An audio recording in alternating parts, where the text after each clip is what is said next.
अभी हम तो खाली हमको पूज्य आचार्य जी ने बोला कि मुख्यमंत्री जी आ रहे हैं, इतने संघ के इतने महापुरुष तपस्वी आ रहे हैं, तो हम तो आप सबको आदर और गौरव देने के लिए आए थे।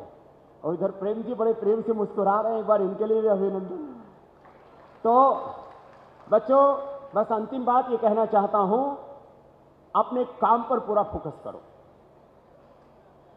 लोग कहते हैं आयुर्वेद का भविष्य क्या है? आयुर्वेद का वर्तमान और भविष्य तुम्हारे सामने स्वामी रामदेव खड़ा हुआ है। और मैंने ठान रखा, जैसे हमने एमएनसी का शीर्षासन कराया है, एलोपैथी को भी धरती में इतना गहरा गाड़ेंगे कि बहुत दिनों तक इसको सांस ना आए। इमरजेंसी ट्रीटमेंट के लिए लाइफ सेविंग ड्रग्स के रूप में थोड़ा बहुत किसी को प्रयोग करना हो, दो चार यहां भी एलोपैथी के कोई डॉक्टर बैठे हो तो नाराज मत होना, आप भी हमारे पाले में आ जाना। हमारा दिल बहुत बड़ा है। बाकी एलोपैथी में सर्दी जुकाम से लेकर के कफ कोल्ड से लेकर के भी कोई छोटा सा नए नए नाम रख दे, S3N2। अरे S3N2 तो है, तेरे पास दवा क्या है बावड़ी, ये बता।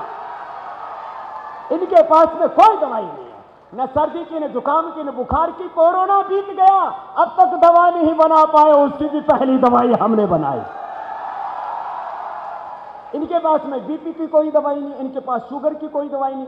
ये शुगर को क्या करते हैं, या तो अंदर आर्टिफिशियल वो इंसुलिन डाल देंगे, या जो है वो शुगर की ऐसी दवाई देंगे जो ब्लड में शुगर है उसको किडनी से ज्यादा पास आउट कराते। शुगर तो ठीक होती नहीं, किडनी का और बैठा देते हैं। न शुगर की दवा, न बीपी की दवा, न कोलेस्ट्रॉल की दवा। तो कोलेस्ट्रॉल के लिए दवाई लेते, पूरे lipid profile, liver profile, kidney profile, blood profile को गड़बड़ कर देते हैं। आदमी की लाइफ प्रोफाइल गड़बड़ घूमता रहे।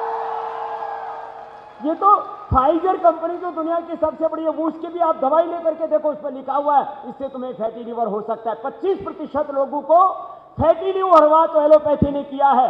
आज लोगों की किडनी फेल है तो आयुर्वेद की भस्मों से नहीं कि हमने सारा रिसर्च करके दिखा दिया है, वो एलोपैथी की दवाइयों से नहीं। इसलिए ये सारा जो कुचक्कर चल रहा है, मैं किसी पैथी के विरोध में नहीं हूं, मैं तो सबके प्रति सिंपैथी रखता हूं।